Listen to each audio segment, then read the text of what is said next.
भगवान की जय। प्यारे कृष्ण कन्हैया लाल की जय। श्री ब्रह्म पुराण। पार्वती देवी की तपस्या, वरदान प्राप्ति तथा उनके द्वारा ग्राह के मुख से ब्राह्मण बालक का उद्धार। मुनियों ने पूछा, प्रभु, दक्ष कन्या सती ने क्रोधवश पूर्व शरीर का परित्याग करके फिर गिरिराज हिमालय के घर में कैसे जन्म लिया? महादेव जी के साथ उनका संयोग कैसे हुआ तथा उस दंपत्ति में वार्तालाप किस प्रकार हुआ? ब्रह्मा जी बोले, मुनिवरों, पार्वती और महादेव जी की पवित्र कथा पापों का नाश करने वाली है और संपूर्ण कामनाओं को देने वाली है। उसे कहता हूँ, सुनो। एक समय की बात है, महर्षि कश्यप हिमवान के घर पर पधारे। उस समय हिमवान ने पूछा, मुने, किस उपाय से मुझे अक्षय लोक प्राप्त होंगे? मेरी अधिक प्रसिद्धि होगी और सत्पुरुषों में मैं पूजनीय समझा जाऊंगा। कश्यप ने कहा, महाबाहो, उत्तम संतान होने से यह सब कुछ प्राप्त हो जाता है। ब्रह्मा और ऋषियों सहित मेरी प्रसिद्धि तो केवल संतान के ही कारण है। अतः गिरिराज, तुम घोर तपस्या करके गुणवान संतान श्रेष्ठ कन्या उत्पन्न करो। ब्रह्मा जी कहते हैं, कश्यप जी के यूं कहने पर गिरिराज हिमालय ने नियम में स्थित होकर ऐसी तपस्या की कि जिसकी तुलना कहीं नहीं की जा सकती। उस तपस्या से मुझे बड़ा संतोष हुआ। तब मैंने उनके पास जाकर कहा, उत्तम व्रत के पालन करने वाले गिरिराज, अब मैं तुम्हारी इस तपस्या से संतुष्ट हूँ। तुम इच्छानुसार वर मांगो। हिमालय ने कहा, भगवान, मैं सब गुणों से सुशोभित संतान चाहता हूँ। यदि आप मुझ पर संतुष्ट हों तो ऐसा वर दीजिए। गिरिराज की यह बात सुनकर मैंने उन्हें मनोवांछित वर देते हुए कहा, शैलेंद्र, इस तपस्या के प्रभाव से तुम्हारी कन्या उत्पन्न होगी, जिसे तुम सर्वत्र उत्तम कीर्ति प्राप्त करोगे। तुम्हारे यहाँ कोटि कोटि तीर्थ वास करेंगे। तुम संपूर्ण देवताओं से पूजित होगे तथा अपने पुण्य से देवताओं को भी पावन बनाओगे। तदनंतर गिरिराज ने समयानुसार अपनी पत्नी मैना के गर्भ से अपर्णा नाम की एक कन्या उत्पन्न की। अपर्णा बहुत समय तक निराहार रही। उसे उपवास से रोकते हुए माता ने कहा, बेटी उमा माने ऐसा मत करो। उस समय वे मात्र स्नेह से दुखित हो रही थीं। माता के यूं कहने पर कठोर तपस्या करने वाली पार्वती देवी उमा नाम से ही संसार में प्रसिद्ध हुई। पार्वती की तपस्या से तीनों लोक संतप्त हो उठे। तब मैंने उनसे कहा, देवी, क्यों इस कठोर तपस्या से तुम संपूर्ण लोकों को संताप दे रही हो? कल्याणी, तुम्ही ने इस संपूर्ण जगत की सृष्टि की है, स्वयं ही इसे रचकर अब इसका विनाश ना करो। जगन माता, तुम अपने तेज से संपूर्ण लोकों को धारण करती हो, फिर कौन सी ऐसी वस्तु है जिसे तुम इस समय तपस्या द्वारा प्राप्त करना चाहती हो, वह हमें बतलाओ। देवी ने कहा, पितामह, मैं जिसके लिए यह तपस्या करती हूँ उसे आप भली भांति जानते हैं, फिर मुझसे क्यों पूछते हैं? तब मैंने पार्वती से कहा, सुबह, तुम जिनके लिए तप करती हो वे स्वयं ही तुम्हारा वरण करेंगे। भगवान शंकर ही सर्वश्रेष्ठ पति हैं। वे संपूर्ण लोकेश्वरों के भी ईश्वर हैं। हम सदा ही उनके अधीन रहने वाले किंकर हैं। देवी, वे देवताओं के भी देवता हैं, परमेश्वर हैं और स्वयंभू हैं। उनका स्वरूप बहुत ही उदार है। उनकी समानता करने वाला कहीं कोई भी नहीं है। तत्पश्चात देवताओं ने आकर परम सुंदरी पार्वती से कहा, देवी, भगवान शंकर थोड़ी ही दिनों में आपके स्वामी होंगे। अब इसके लिए तपस्या ना कीजिए। यूं कहकर देवताओं ने गिरिराज कुमारी की प्रदक्षिणा की और वहां से अंतर्धान हो गए। पार्वती भी तपस्या से निवृत्त हो गईं, किंतु अपने आश्रम में ही रहने लगी। एक दिन जब वे अपने आश्रम पर उगे हुए अशोक वृक्ष का सहारा लेकर खड़ी थीं, देवताओं की पीड़ा दूर करने वाले भगवान शंकर पधारे। उनके ललाट में चंद्राकार तिलक लगा था। वे बाह के बराबर नाटा एवं विकृत रूप धारण करके आए थे। उनकी नाक कटी हुई थी, कोबड़ निकला हुआ था और केशों का अंतिम भाग पीला पड़ गया था। उनके मुख की आकृति भी बिगड़ी हुई थी। उन्होंने पार्वती से कहा, देवी, मैं तुम्हारा वरण करता हूँ। उमा योग शुद्ध हो गई थी। आंतरिक भाव की शुद्धि से उनका अंतःकरण शुद्ध हो गया था। वे समझ गईं कि साक्षात भगवान शंकर पधारे हैं। तब उनकी कृपा प्राप्त करने की इच्छा से पार्वती ने अर्घ, पाद्य और मधुपर्क के द्वारा उनका पूजन करके कहा, भगवान, मैं स्वतंत्र नहीं हूँ। घर में मेरे पिता मालिक हैं, वे ही मुझे देने में समर्थ हैं। मैं तो उनकी कन्या हूँ। यह सुनकर देवाधिदेव भगवान शंकर ने उस विकृत रूप में ही गिरिराज हिमालय के पास जाकर कहा, शैलेंद्र, मुझे अपनी कन्या दीजिए। उस विकृत वेश में अविनाशी रुद्र को ही आया जानकर गिरिराज को शाप से भय हुआ। उन्होंने उदास होकर कहा, भगवान, ब्राह्मण इस पृथ्वी के देवता हैं। मैं उनका अनादर नहीं करता, किंतु मेरे मन में पहले से जो कामना है उसे सुनिए। मेरी पुत्री का स्वयंवर होगा, उसमें वह जिसको वरण करेगी वही उसका पति होगा। हिमालय की यह बात सुनकर भगवान शंकर ने देवी के पास आकर कहा, तुम्हारे पिता ने स्वयंवर होने की बात कही है, उसमें तुम जिसका वरण करोगी वही तुम्हारा पति होगा। उस समय किसी रूपवान को छोड़कर तुम मुझ जैसे अयोग्य का वरण कैसे करोगी? उनके यूं कहने पर पार्वती ने उनकी बातों पर विचार करते हुए कहा, महाभाग, आपको अन्यथा विचार नहीं करना चाहिए। मैं आपका ही वरण करूंगी, इसमें कोई अनोखी बात नहीं है। अथवा यदि आपको मुझ पर संदेह है तो मैं यहीं आपका वरण करती हूँ। यूँ कहकर पार्वती ने अपने हाथों से अशोक का गुच्छा लेकर भगवान शंकर के कंधे पर रखा और कहा, देव, मैंने आपका वरण कर लिया। भगवती पार्वती के इस प्रकार वरण करने पर भगवान शंकर ने उस अशोक वृक्ष को अपनी वाणी से सजीव करते हुए कहा, अशोक, तुम्हारे परम पवित्र गुच्छे से मेरा वरण हुआ है, इसलिए तुम जरावस्था से रहित एवं अमर रहोगे। तुम जैसा चाहोगे वैसा रूप धारण कर सकोगे, तुम्हें इच्छानुसार फूल लगेंगे, तुम सब कामनाओं को देने वाले सब प्रकार के आभूषण रूप फूल और फलों से संपन्न एवं मेरे अत्यंत प्रिय होगे। तुम में सब प्रकार की सुगंध होगी तथा तुम देवताओं के अधिक प्रिय बने रहोगे। यूँ कहकर जगत की सृष्टि और संपूर्ण भूतों का पालन करने वाले भगवान शंकर हिमालय कुमारी उमा से विदा लेकर वहीं अंतर्धान हो गए। उनके चले जाने पर पार्वती देवी भी उन्हीं की ओर मन लगाए एक शिला पर बैठ गई। इसी समय देवाधिदेव शिव स्वयं लीला करने के लिए ब्राह्मण बालक का रूप धारण कर निकटवर्ती सरोवर में प्रकट हुए। उस समय उन्हें ग्राह ने पकड़ रखा था। वे बोले, हाय, ग्राह से पकड़े जाने के कारण मैं अचेत हो रहा हूँ, कोई हो तो मुझे आकर बचाए। पीड़ित ब्राह्मण की वह पुकार सुनकर कल्याणमयी देवी पार्वती सहसा उठ खड़ी हुई और उस स्थान पर गईं जहाँ वह ब्राह्मण बालक खड़ा था। वहां पहुंचकर चंद्रमुखी देवी ने देखा, एक बहुत सुंदर बालक ग्राह के मुख में पड़ा थर-थर कांप रहा है। ग्राह के खींचने पर वह तेजस्वी बालक बड़ा अंतर्नाद कर रहा था। उस ग्राहग्रस्त बालक को देखकर देवी उमा दुख से आतुर हो उठी और बोली, ग्राहराज, यह अपने पिता माता का एक ही बालक है, इसे शीघ्र छोड़ दो। ग्राह ने कहा, देवी, छठे दिन पर जो सबसे पहले मेरे पास आ जाता है उसी को विधाता ने मेरा आहार निश्चित किया है। महाभागे, यह बालक आज छठे दिन ब्रह्मा जी से प्रेरित होकर ही मेरे पास आया है, अतः मैं इसे किसी प्रकार नहीं छोड़ूंगा। देवी बोली, ग्राहराज, मैंने हिमालय के शिखर पर जो उत्तम तपस्या की है उसका पुण्य लेकर तुम इसको छोड़ दो, मैं तुम्हें नमस्कार करती हूँ। ग्राह ने कहा, देवी, आपने थोड़ी या उत्तम जो कुछ भी तपस्या की है वह सब मुझे दे दें तो शीघ्र ही यह छुटकारा पा जाएगा।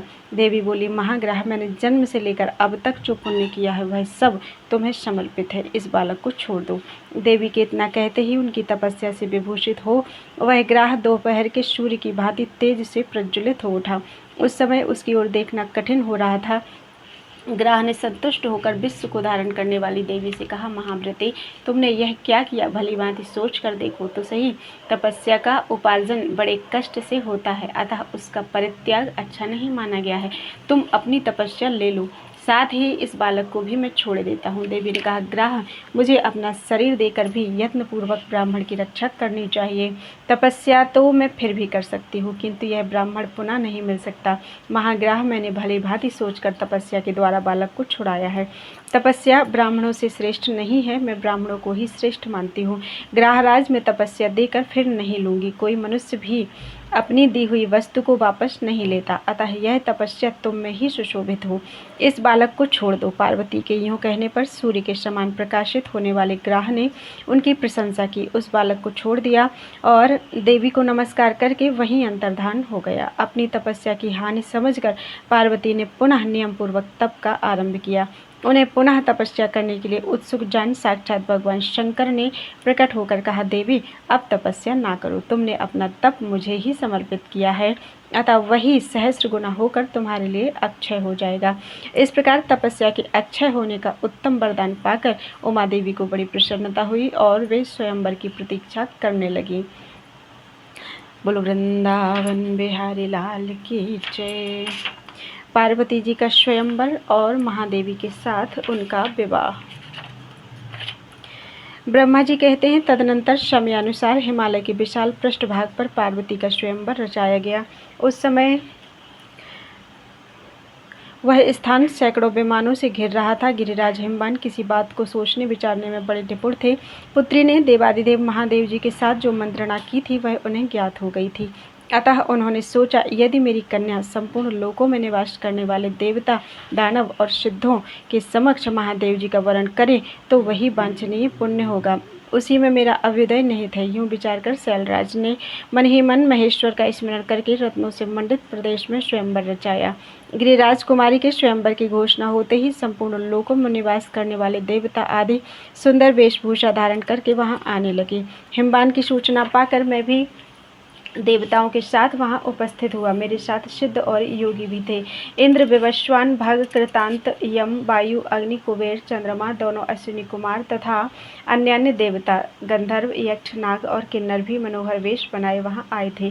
सचिपति इंद्र उस समाज में अधिक दर्शनीय जान पड़ते थे। वे अप्रतिहत आज्ञा, बल और ऐश्वर्य के कारण हर्षमग्न होकर स्वयंवर की शोभा बढ़ा रहे थे। जो तीनों लोकों की उत्पत्ति में कारण, जगत को जन्म देने वाली तथा देवता और असुरों की माता हैं, जो परम बुद्धिमान आदि पुरुष भगवान शिव की पत्नी मानी गई हैं तथा पुराणों में परा प्रकृति बताई गई हैं, वे ही भगवती सती दक्ष पर कुपित होकर देवताओं का कार्य सिद्ध करने के लिए हिमवान के घर में अवतीर्ण हुई थी।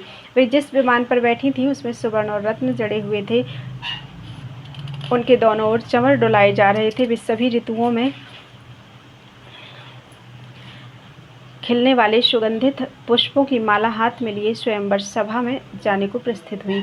इंद्र आदि देवताओं से स्वयंवर मंडप भरा हुआ था। भगवती उमा माला हाथ में लिए देव समाज में खड़ी थी। इसी समय देवी की परीक्षा लेने के लिए भगवान शंकर 5 शिखा वाले शिशु बनकर सहसा उनकी गोद में आकर सो गई। देवी ने उस पंचशिख बालक को देखा और ध्यान के द्वारा उनके स्वरूप को जानकर बड़े प्रेम के साथ उसे अंक में ले लिया। पार्वती का संकल्प शुद्ध था। वे अपना मनोवांछित पति पा गईं। अतः भगवान शंकर को हृदय में रखकर स्वयंवर से लौट पड़ी। देवी के अंक में सोए हुए उस शिशु को देखकर देवता आपस में सलाह करने लगे कि यह कौन है। कुछ पता न लगने से अत्यंत मोह में पड़कर वे बहुत कोलाहल करने लगे और वृत्तासुर को मारने वाले इंद्र ने अपनी एक बाह ऊंचे उठाकर उस बालक पर वज्र का प्रहार करने की चेष्टा की, किंतु शिशु रूपधारी देवादिदेव शंकर ने उन्हें स्तंभित कर दिया। अब वे ना तो वज्र चला सके और न हिल डुल सके। तब भग नाम वाले बलवान आदित्य ने एक तेजस्वी शस्त्र चलाना चाहा, किंतु भगवान ने उनकी बाह को भी जड़वत बना दिया। साथ ही उनका बल, तेज और योग शक्ति भी व्यर्थ हो गई। उस समय मैंने परमेश्वर शिव को पहचाना और शीघ्र उठकर उनके चरणों में आदरपूर्वक मस्तक झुकाया। इसके बाद मैंने भी उनकी स्तुति करते हुए कहा, भगवान, आप अजन्मा और अजर देवता हैं। आप ही जगत के सृष्टा, सर्वव्यापक, परावर स्वरूप हैं। प्रकृति पुरुष तथा ध्यान करने योग्य अविनाशी हैं। अमृत परमात्मा, ईश्वर, महान कारण, मेरे भी उत्पादक, प्रकृति के सृष्टा, सबके रचयिता और प्रकृति से भी परे हैं। ये देवी पार्वती भी प्रकृति रूपा हैं, जो सदा ही आपके सृष्टि कार्य में सहायक होती हैं। ये प्रकृति देवी पत्नी रूप में प्रकट होकर जगत के कारणभूत आप परमेश्वर को प्राप्त हुई हैं। महादेव, देवी पार्वती के साथ आपको नमस्कार है। देवेश्वर, आपके ही प्रसाद और आदेश से मैंने इन देवता आदि प्रजाओं की सृष्टि की है। ये देवगण आपकी योग माया से ही मोहित हो रहे हैं। आप इन पर कृपा कीजिए जिससे ये पहले जैसे हो जाएं। तदनंतर मैंने संपूर्ण देवताओं से कहा, अरे तुम सब लोग कितने मूढ़ हो, इन्हें नहीं जानते, ये साक्षात भगवान शंकर हैं। अब शीघ्र इन्हीं की शरण में जाओ। तब वे सब जड़वत बने हुए देवता शुद्ध चित्त से मन ही मन महादेव जी को प्रणाम करने लगे।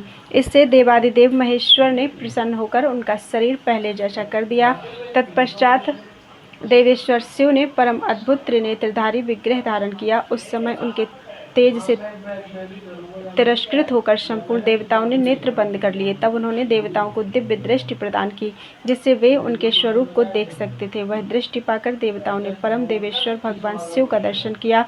उस समय पार्वती देवी ने अत्यंत प्रसन्न होकर समस्त देवताओं के देखते देखते अपने हाथ की माला भगवान के चरणों में चढ़ा दी। यह देखकर सब देवता साधु साधु कहने लगे। फिर उन लोगों ने पृथ्वी पर मस्तक टेक कर देवी सहित महादेव जी को प्रणाम किया। इसके बाद देवताओं सहित मैंने हिमवान से कहा, शैलराज, तुम सबके लिए स्पृहणीय, पूजनीय, वंदनीय तथा महान हो, क्योंकि साक्षात महादेव जी के साथ तुम्हारा संबंध हो रहा है। यह तुम्हारे लिए महान अभ्युदय की बात है। अब शीघ्र ही कन्या का विवाह करो, विलंब क्यों करते हो। मेरी बात सुनकर हिमवान ने नमस्कार पूर्वक मुझसे कहा, देव, मेरे सब प्रकार के अभ्युदय में आप ही कारण हैं। पितामह, जिस विधि से विवाह करना उचित हो वह सब आप ही कराएं। तब मैंने भगवान शिव से कहा, देव, अब उमा के साथ विवाह करें। उन्होंने उत्तर दिया, जैसी आपकी इच्छा। फिर तो हम लोगों ने महादेव जी के विवाह के लिए तुरंत ही एक मंडप तैयार किया, जो नाना प्रकार के रत्नों से सुशोभित था। बहुत से रत्न, चित्र विचित्र मणियाँ, सुवर्ण और मोती आदि द्रव्य स्वयं ही मूर्तिमान होकर उस मंडप को सजाने लगे। मरकत मणि का बना हुआ फर्श विचित्र दिखाई देने लगा। सोने के खंभों से उनकी शोभा और भी बढ़ गई थी। स्फटिक मणि की बनी हुई दीवार चमक रही थी। द्वार पर मोतियों की झालरें लटक रही थी। चंद्रकांत और सूर्यकांत मणि सूर्य और चंद्रमा के प्रकाश पाकर पिघल रहे थे।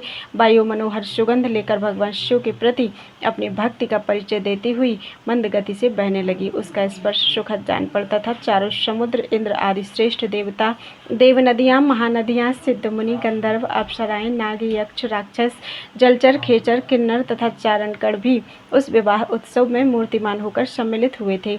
तुम्बरू, नारद, हाहा और हूहू आदि सामगान करने वाले गंधर्व मनोहर बाजे लेकर उस विशाल मंडप में आए थे। ऋषि कथाएं कहते, तपस्वी वेद पढ़ते तथा मन ही मन प्रसन्न होकर वे पवित्र वैवाहिक मंत्रों का जप करते थे।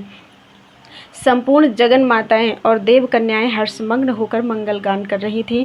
भगवान शंकर का विवाह हो रहा था, यह जानकर भांति भांति की सुगंध और सुख का विस्तार करने वाली 6 ऋतुएं वहां साकार होकर उपस्थित थी। इस प्रकार जब संपूर्ण भूत वहां एकत्रित हुए और नाना प्रकार के बाजे बजने लगे, उस समय मैं पार्वती के योग्य वस्त्राभूषणों से विभूषित कराकर स्वयं ही मंडप में ले आया। फिर मैंने भगवान शंकर से कहा, देव, मैं आपका आचार्य बनकर अग्नि में हवन करूंगा। यदि आप मुझे आज्ञा दें तो विधि पूर्वक इस कार्य का अनुष्ठान आरंभ हो। तब देवादिदेव शंकर ने मुझसे इस प्रकार कहा, ब्राह्मण, जो भी शास्त्रोक्त विधान हो उसे इच्छानुसार कीजिए। मैं आपकी प्रत्येक आज्ञा का पालन करूंगा। यह सुनकर मेरे मन में बड़ी प्रसन्नता हुई और मैंने तुरंत ही कुश हाथ में लेकर महादेव जी तथा पार्वती देवी के हाथों को योगबंध से युक्त कर दिया। उस समय वहां अग्निदेव स्वयं ही हाथ जोड़कर उपस्थित हो गए। श्रुतियों के गीत और महामंत्र भी मूर्तिमान होकर आ गए थे। मैंने शास्त्रीय विधि से अमृत स्वरूप घृत का होम किया और उस दिव्य दंपत्ति के द्वारा अग्नि की प्रदक्षिणा कराई। उसके बाद उनके हाथों को योगबंध से मुक्त किया। इस प्रकार क्रमशः वैवाहिक विधि पूर्ण की गई। इस कार्य में संपूर्ण देवताओं, मेरे मानस पुत्रों तथा सिद्धों का भी सहयोग था। विवाह समाप्त होने पर मैंने भगवान शंकर को प्रणाम किया। योग शक्ति से ही पार्वती और परमेश्वर का उत्तम विवाह संपन्न हुआ। ब्राह्मणों, इस प्रकार मैंने तुम सब लोगों से पार्वती जी के स्वयंवर और महादेव जी के उत्तम विवाह की कथा सुनाई। बोलो वृंदावन बिहारी लाल की जय।